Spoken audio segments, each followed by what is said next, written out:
掌心的溫度。不久後，梓同景私自持着門馬進入他們的家。私語驚愕問：你怎麼？梓同冷笑，將外套脫下掛好，宛如女主人的姿態。他說：我可以來拿資料。這裡不是公司，你無權進來。我不但是他工作上最信任的人，就連生活上他都離不開我，怎麼會沒權利？梓同滿面得意笑嘻嘻。林思雨強忍心痛打算離開，卻被梓同一把拉住。他回頭，尚未來得及開口，梓同竟順勢仰身向後，刻意被推倒，身子壓在茶几邊緣，發出一聲痛呼。啊！喬星遠正好踏入門口，一見這一幕，臉色瞬間沉下。你幹什麼？他冷聲喝問。我沒有。思雨語氣顫抖，話未說完，一巴掌已重重落在他臉頰上。他臉頰瞬間紅腫，他往後退半步，眼中泛着淚光，心跳在胸口轟鳴。他曾用那溫暖的掌心輕輕撫摸過他的臉龐，語氣低柔而堅定。思雨，無論將來發生什麼，我都會是你的底氣，是你永遠可以依靠的那個人。可如今，那底氣已經轉為壓得他喘不過氣的現實，那掌心的溫度，卻在他臉上刻下羞辱與痛楚的灼熱印記。曾經撫慰他淚水的手，如今卻教他學會無聲地流淚。他站在原地，臉下火燙，心卻冰冷如霜，彷彿那一巴掌，不只是落在臉上，更摧毀了他對愛的最後一絲信任。思雨垂下眼，手顫抖地捂住臉頰，彷彿還記得他說那句話時，掌心溫熱的觸感，那曾讓他安心、讓他依靠的溫度。淚水在眼眶打轉，他望着眼前這個男人，目光混雜着困惑與痛楚，心底一片片質問自己：他是誰？他是那個曾說我會守護你的人嗎？可那句承諾早已碎裂在歲月的冷漠與一次次的背叛中，化作他心中無聲卻鋒利的傷痕。他的手微微顫抖地捂住臉，忍着疼痛，終究沒有問出口那句：你信他不信我？星遠找着思雨，要他道歉時，你現在為什麼會變成這副惡毒的模樣？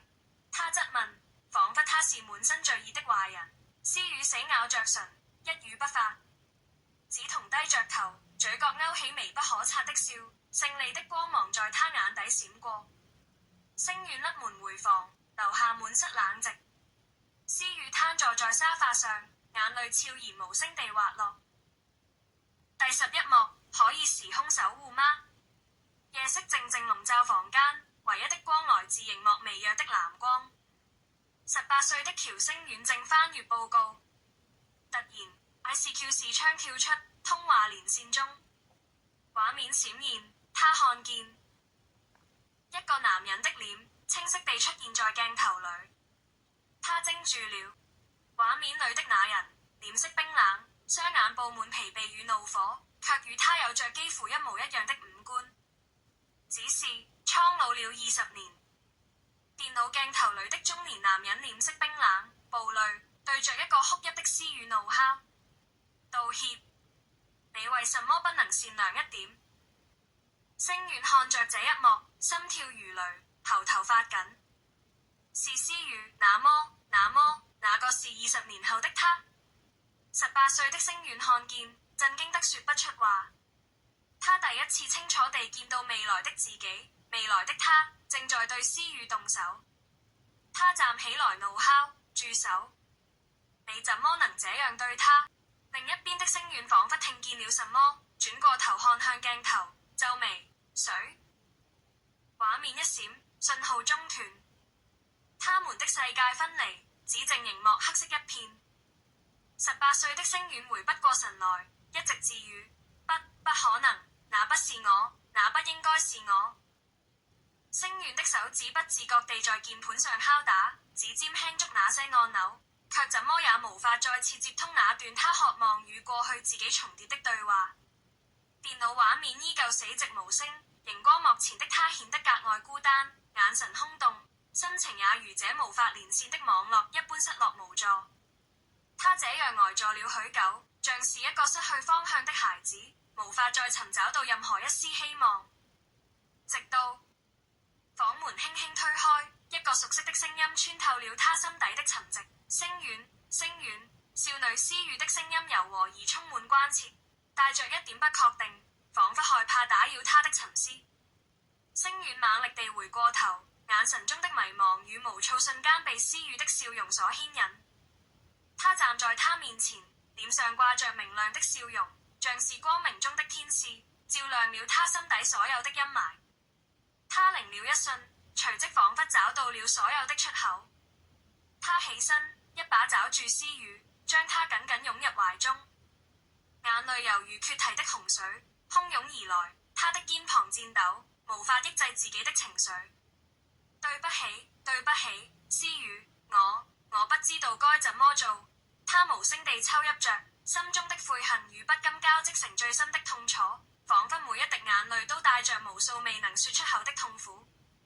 思雨輕輕拍着他的背，柔聲安撫着他：沒事的，星遠，一切都會好起來的。他的聲音如同春風拂過心頭，溫暖而有力量。星遠將臉埋在他的肩膀上，渾身顫抖。他的心在這一刻找到了棲息的地方，彷彿在這片刻的安慰中，他重新獲得了希望。第12幕，過去向未來道歉。18歲星遠坐在昏黃的桌燈下，手指不自覺地滑動滑鼠。已經過了整整一晚，思雨的訊息依然像沉默的深淵，沒有一點回應。夜闌人靜，星遠一直坐在電腦屏幕前。ICQ 畫面終於再一次亮起，是思雨。18歲的星遠一下子地坐直，看見他哭紅的雙眼，眼神中全是疲憊與傷痕。他的手指顫抖地敲下鍵盤，嘴唇抖動，彷彿有千言萬語卡在喉嚨。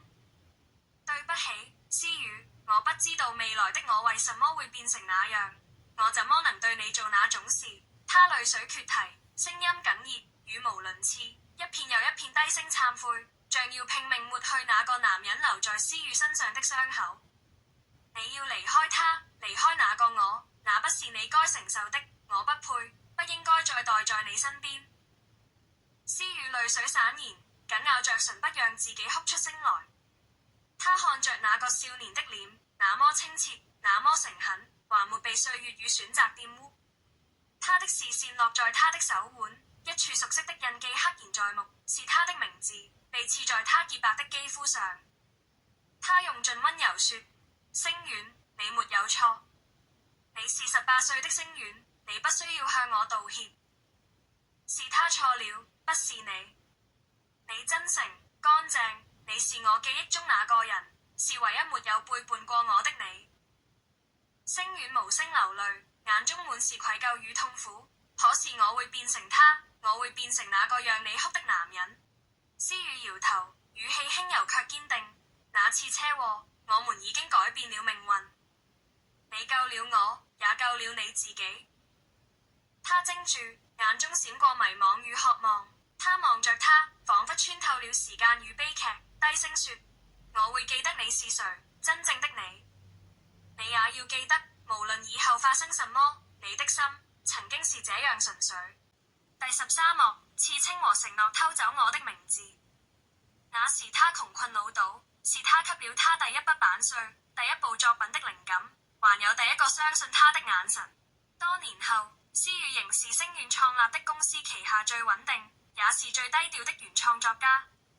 作品從不簽本名，只以筆名發表。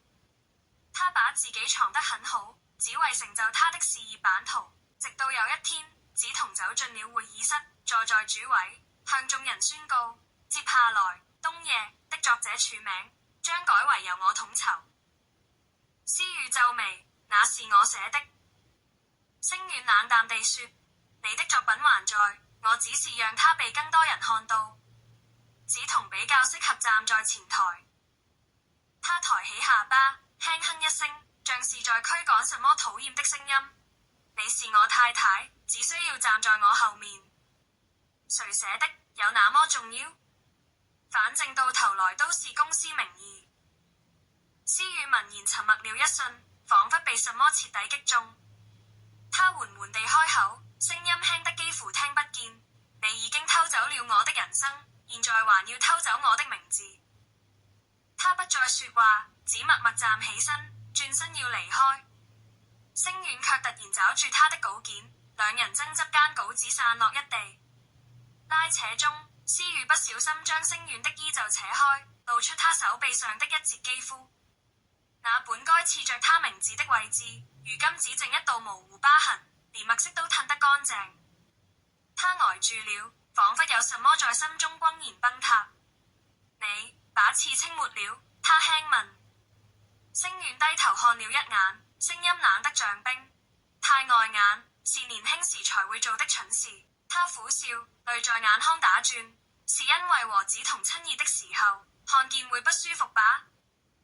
星遠不語，沉默像利刃，刺得他遍體鱗傷。星遠看着思雨的背影離去，腳步堅定得像從未有過一絲眷戀。他的手悄然收緊，指節微微發白。